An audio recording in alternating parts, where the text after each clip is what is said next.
tissues, and well, just most of the slides, okay, lots of slides.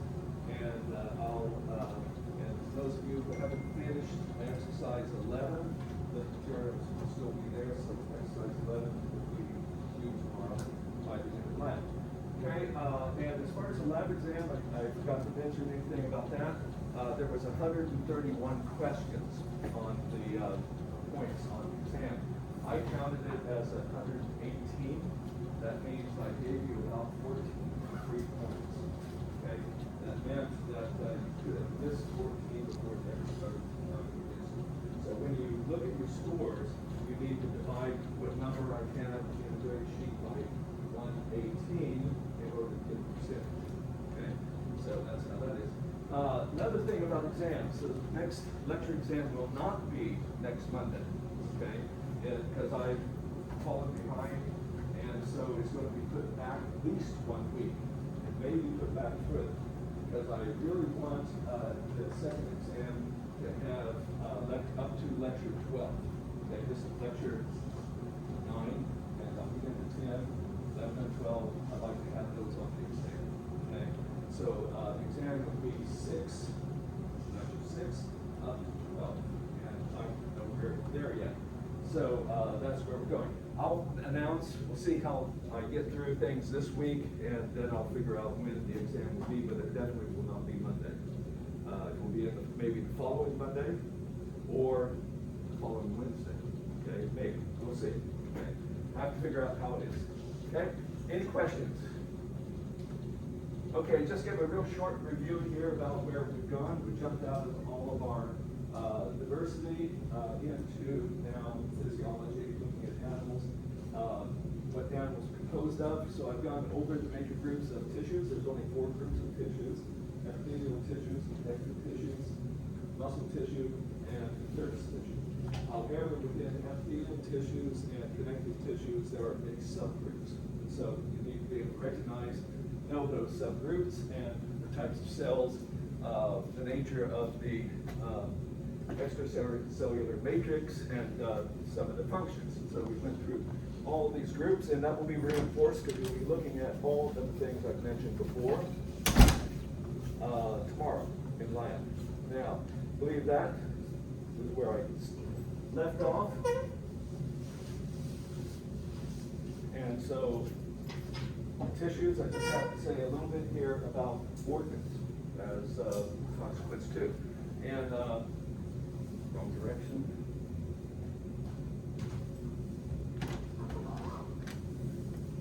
And in fact, that's where tomorrow's quiz. Let's just remind you where tomorrow's quiz material is covered. It covers on diversity from ambiota, okay, ambiota up to slide 16 here. Okay, that is the material for tomorrow's quiz. So what I captured today will be on next week's quiz. Okay. All right. So tissues are arranged into organs.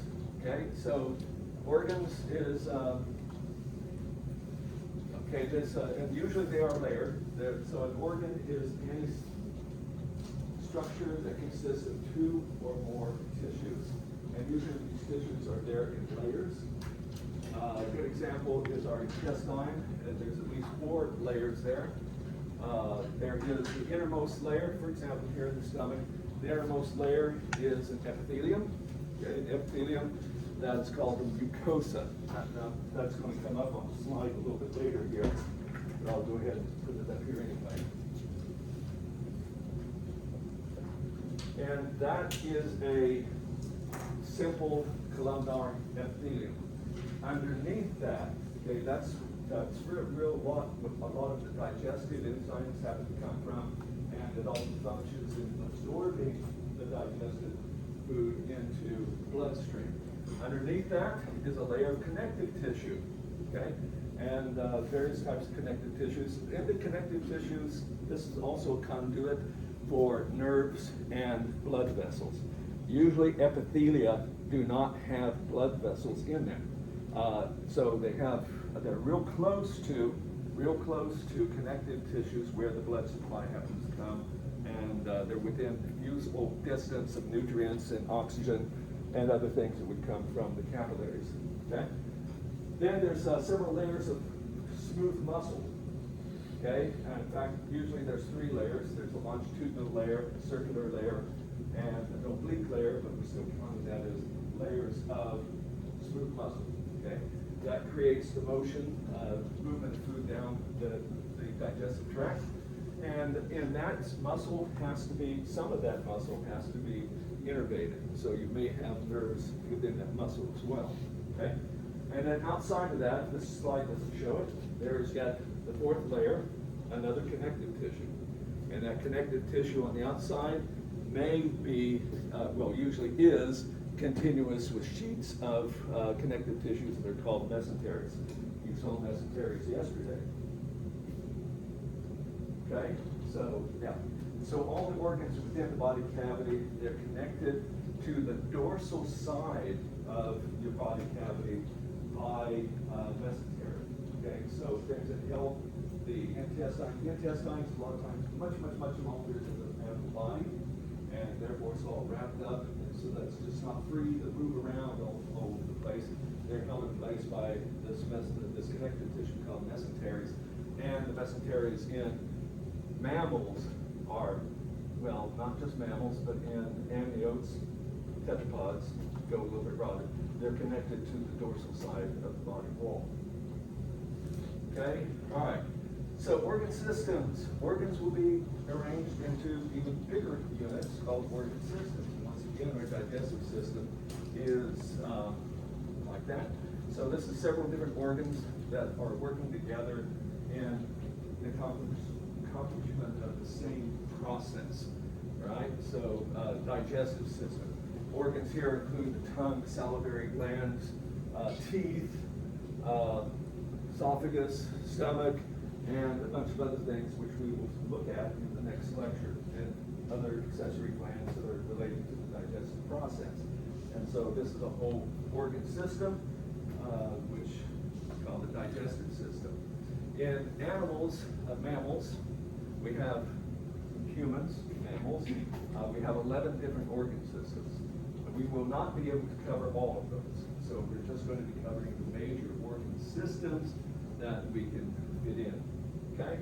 Now, since animals are heterotrophic, unlike plants, we can't just lay out in the sun and take in water, carbon dioxide, and minerals and make all of our organic material for fuel and for growth. We're heterotrophic, therefore animals have to obtain nutrients from the environment. Okay? Have to take it in and make it available. Furthermore, those that are bigger have to also exchange gas. Now, this is also true of plants too. This is an exchange of oxygen and carbon dioxide. Those are the 2 gases that are of major importance.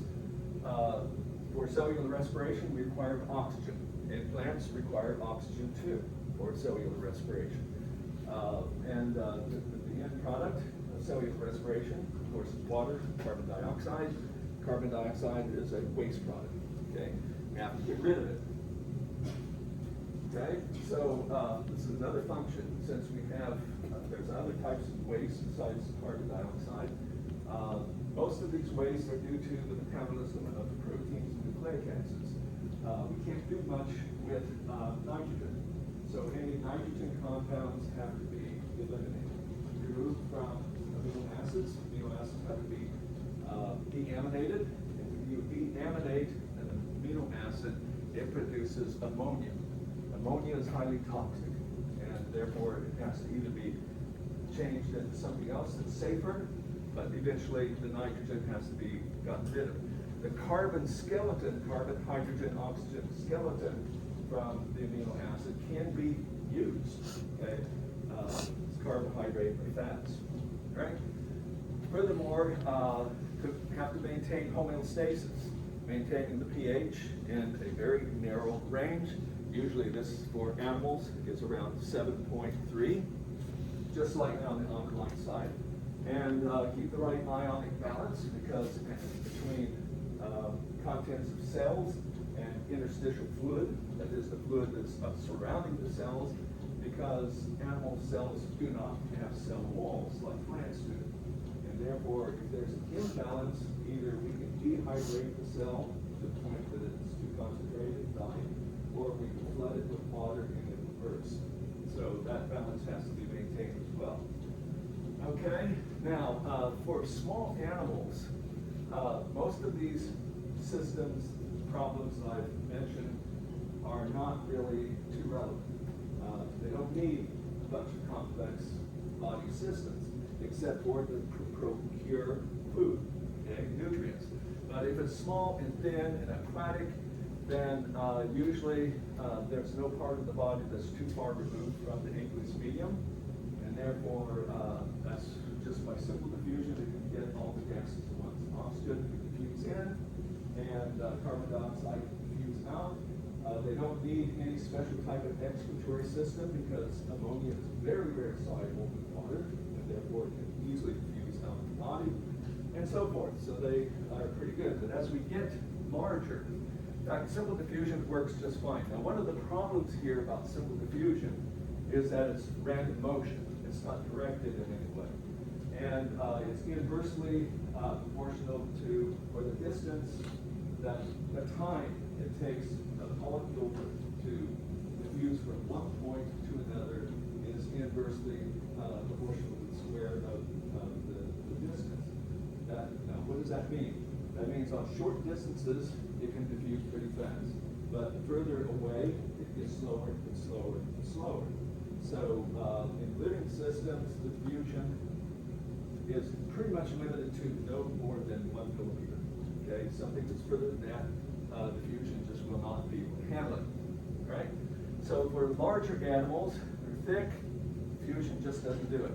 And therefore there has to evolve special systems to be able to take care and move things around. So we have to have an elaborate system for getting nutrition and being able to distribute to other parts of the body, gas exchange, waste elimination, and a bunch of other organ systems that have to fulfill the types of biological needs for larger animals.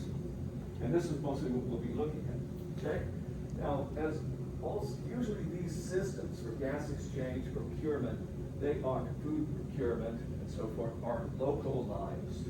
They're not diffused all through the body. They're localized. They're put in one place. And therefore, somehow waste material needs to go or get from one part of the body to the part that was eliminated. And therefore, there's also structures for the distribution of materials. And animals such as us, it's our circulatory system, blood. It's the main transport that holds all of these things together. All right, so this is just a figure that I put together showing these 4 of the major organ systems. There's more, I said there's 11, but these are the ones I'm going to cover first. Okay, the digestive system, getting nutrients, and those nutrients then have to be passed into a circulatory system where they're distributed throughout the body, so that cells that are not close to the digestive system will be able to have those nutrients. And furthermore, we have to have a localized respiratory system, get rid of gases, carbon dioxide, obtain oxygen, and it is also connected closely to a distribution system, a circulatory system, and then also an excretory system. So these are the systems I'm going to talk about first. Okay, that's where we're going. So the first one I'm going to is the digestive system.